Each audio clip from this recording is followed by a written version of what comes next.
Hallelujah. किसी की blessings देख के खुदावंद से ध्यान मत हटाओ, क्योंकि हर एक व्यक्ति अलग है। हर एक व्यक्ति, उसकी कॉलिंग, उसकी बुलाहट, परमेश्वर का उसके काम करने का तरीका और समय और निर्धारित समय अलग है।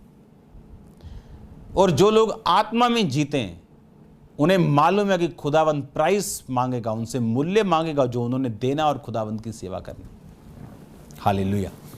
पौलुस ने कहा इस दुनिया की वस्तुओं को मैं कूड़ा समझता हूं। उसने कहा मैं अलग किया गया हूं, to set off by boundaries. उसकी बाउंड्रीज थी, उनके पार वो नहीं जा सकता। अब आपकी बाउंड्रीज हैं, आप मैरिज कर सकते हैं, हां कर सकते हैं। और मैरिज के दौरान मैंने ऐसे लोगों को देखा है, हर वो रीति अपनाएंगे जो क्रिश्चियन नहीं, जमीन पे बना के हर वो चीज करेंगे वो। इसका मतलब आप बाउंड्रीज के बाहर जाना चाहते हैं, आप अलग नहीं किए गए अभी भी। और बाइबल कहती जो बाड़ा तोड़ेगा सर्प उसे डसेगा। हर चीज में बाउंड्रीज। मोस्ट ब्लेस्ड टाइम जब आपको सब लोगों ने ब्लेस करना है, आपने शैतानी माहौल बना दिया और सारी उम्र फिर वाइफ से लड़ते रहे, घर को नरक बना दिया। जिस टाइम खुदावंद को ऊंचा करना था उस टाइम शैतान को ऊंचा कर दिया। बाद में चर्च चले गए, उसका क्या फायदा। बाद में गले में क्रॉस डाल दिया, बोले हम क्रिश्चियन हैं। जब प्रूफ करने का टाइम था तब तो किया नहीं। अब क्या क्रिश्चियन और नॉन क्रिश्चियन। तो सिंह और नाग को कुचलेगा जो छाए स्थान में बैठा रहेगा, बैठा रहेगा, भागेगा आएगा नहीं, जाएगा नहीं, बैठा रहेगा। तो सिंह और नाग को यानी शैतान को कुचलेगा। तेरे पास अथॉरिटी होगी, तू अधिकारों के साथ भरा हुआ होगा। भूल जाओ लाइफ आपके कंट्रोल में रहे, थिंग्स, चीजें, परिवार आपके कंट्रोल में रहे, अगर आपके हाथ, आपकी आंखें, आपका शरीर आपके कंट्रोल में नहीं तो। शैतान आपकी आंखों पे पर्दा डाल के जो आपका दिल करता है आपको करने के लिए बोलता है और आप करते जाते हैं, लेकिन उसका इफेक्ट जब आता है 6 महीने में आप दुखी होते हैं। और तब परमेश्वर बताता है कि अब चीजें तेरे कंट्रोल में नहीं, क्योंकि तू अपने कंट्रोल में नहीं, तूने इस शरीर को अपने कंट्रोल में नहीं रखा, तूने अपनी आत्मा को हावी नहीं होने दिया। अगर तेरी आत्मा तेरी बॉस होती तो सब कुछ तेरे कंट्रोल में होता। मैं अलग किया गया था, एफोरिजो, सेट ऑफ बाय बाउंड्रीज। मुझे अलग किया गया, मेरी बाउंड्रीज अलग हैं, मेरे कुछ, उसने कहा मेरे 4 दीवारी अलग अलग दुनिया में जीता हूं मैं। हालेलुया। और मैं जानता हूं जब आप खुदावंद के साथ खड़े रहेंगे, उसके साथ समय को बिताएंगे, अथॉरिटी आपके अंदर बढ़ती जाएगी, ब्लेसिंग्स बढ़ती जाएंगी। एक बंदे ने कहा परमेश्वर को, उसने कहा प्रभु मेरा नौकर बीमार है, मेरे घर में आओ।